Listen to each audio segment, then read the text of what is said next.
What's up, and welcome to another edition of Locked On NBA, the biggest stories with the local experts. I'm your host, Jackson Gatlin, also host of Locked On Rockets right here on the Locked On Podcast Network. Today, we're joined by Nick Angstadt from the Locked On Mavs podcast as Luka Doncic is injured in the final game of the regular season. Will he miss time and action in the first round of the NBA playoffs? Who steps up for the Mavericks if he's out? But first, a quick message from our friends over at Built Bar, because when it comes to protein bars, you've got to check out Built Bar. They are the number one protein bar on the market. They've got so many incredible flavors to choose from: strawberry, raspberry, mint brownie, peanut butter, cookies and cream, coconut brownie chunk. You can't go wrong with a single bar on their menu. Every bar is low cal, low sugar, high protein, high fiber. Amazing if you're on a keto diet. Amazing if you're trying to cut back a little bit, lose a little bit of weight. You can check them out. Just go to built.com and use promo code LOCK15 to get 15% off your very next order of the best tasting protein bars on the market. So again, that's promo code LOCK15 for 15% off at built.com.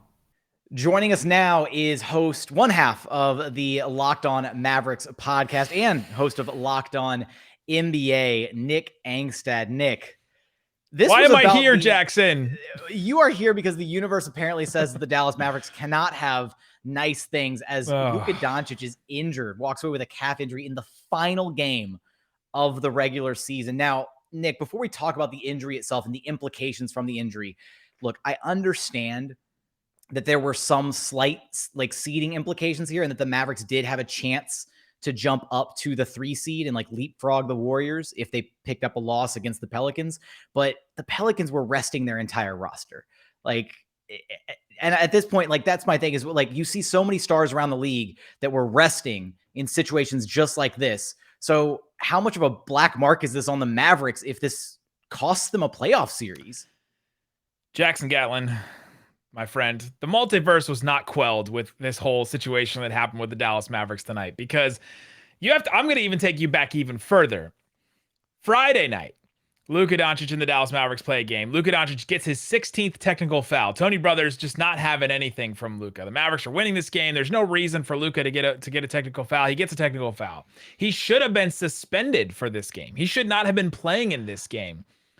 However, the Mavericks requested and submitted for that technical foul to be rescinded. It was rescinded, and so Luka then played in this game. On Locked On Mavs that night after the game, I said, there could be a positive that Luka's not playing in this game for rest and other reasons, such as what has transpired now.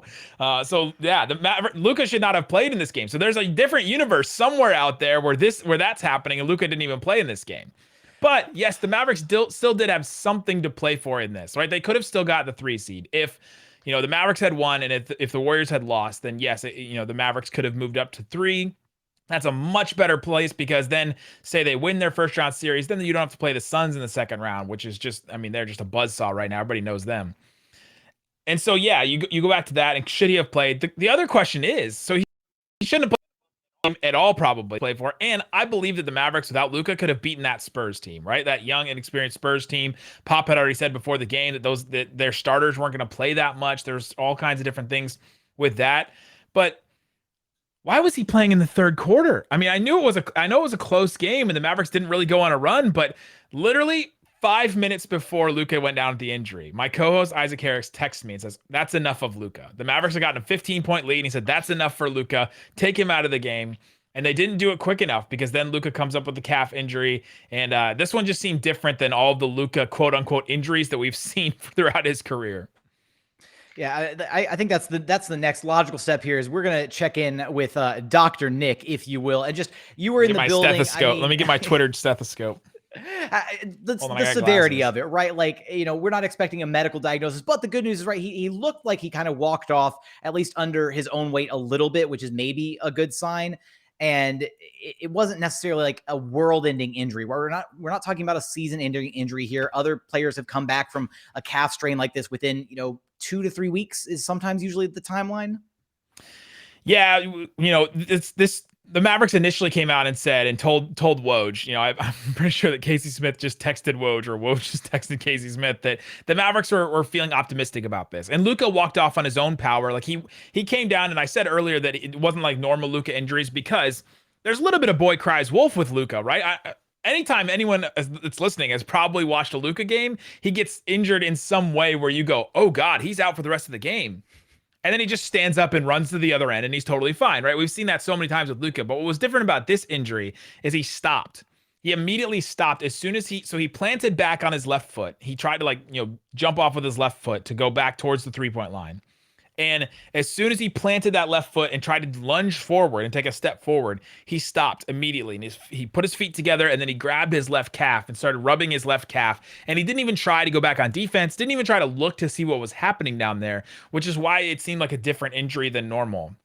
And so now you look at what a timeline could be, and I'm going to go to the actual the actual doctors that track this stuff. And In Street Clothes on Twitter had a really, really good write-up on this just quickly. He said, there's a lot of variables on calf strains. It depends on where it is. There's multiple muscles that make up a calf and all this stuff. It just depends on where it is and how bad it is. The average time lost for a calf strain in the NBA this season was 16 days. Now, some of that is, tears and things like that. We already hope from what the Mavericks have said that it's not a tear, it's not that bad and all that. So some of those are outliers, and they're going to take that average up. The minimum was 3 days for this season for an NBA player that had missed time with a calf strain. So let's hope that it's that. It's like literally that like severe that it wouldn't be too bad that he's out for 3 days. The Mavericks do have 5 full days now. They don't have to travel at all either. That's all positive stuff. He can start treatment on it like literally right now, and he can start on that. So that's all positive for the Mavericks. Now, the biggest question is obviously he's going to maybe miss some time of this first round series against the Utah Jazz. Obviously, on the optimistic end of the timeline, maybe he misses no time. Frankly, I don't necessarily see that happening. It looks severe enough that he's probably going to miss at least maybe a game or two, but obviously we're kind of ballparking this. We really have no idea whether he's going to miss time. We have no idea whether or not he's going to miss time. But Nick, if Luka is to miss some of this series against the Utah Jazz, first, how have the Mavericks looked without Luka this season, and who's going to be the guy that's going to start in his place if he does miss time? Yeah, the draw the Mavericks got is the 12 p.m. local time, like the 12 noon local time on Saturday. Like literally the first game that they couldn't have gotten a worse draw. Literally the first game they could have played, and it's because they're the 4-5, the 4-5, the 3-6. They have to play on that Saturday because the number ones and number two seeds don't even know who they're playing until Friday night necessarily. So they had to play that game, but.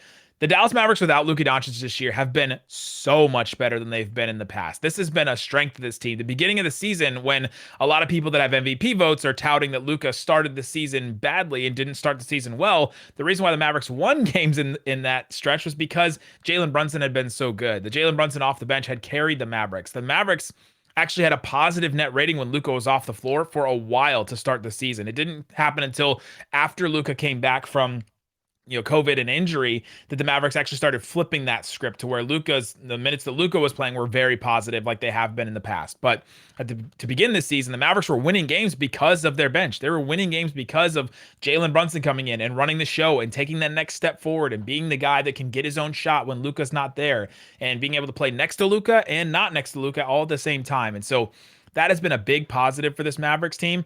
And then you have to go back to the Kristaps Porzingis trade. They trade away Kristaps Porzingis. They get a guy in Spencer Dinwiddie that can get his own shot. And now how much more valuable is that other ball handler, that other guy that can get to the rim, that other guy that can hit a three on his own without having to be set up, all that stuff is so much more important now if Luka does have to miss any time with this injury. So now it's the Spencer Dinwiddie, Jalen Brunson show. And so they've had some decent games against Utah. They've had some bad games against Utah this year. So it'll be fascinating to see how they're employed and how they're deployed, I guess, this year and if Luka plays. But Jalen Brunson was after the game was in a positive mood and said that he does believe that Luka is going to play, and he seemed to think about it more in a positive way. It said he's a fighter. He's going to play that game. So I hope he plays game one, and I think he probably will.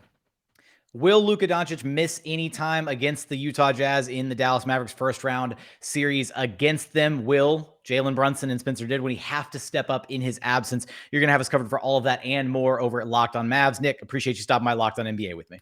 Absolutely.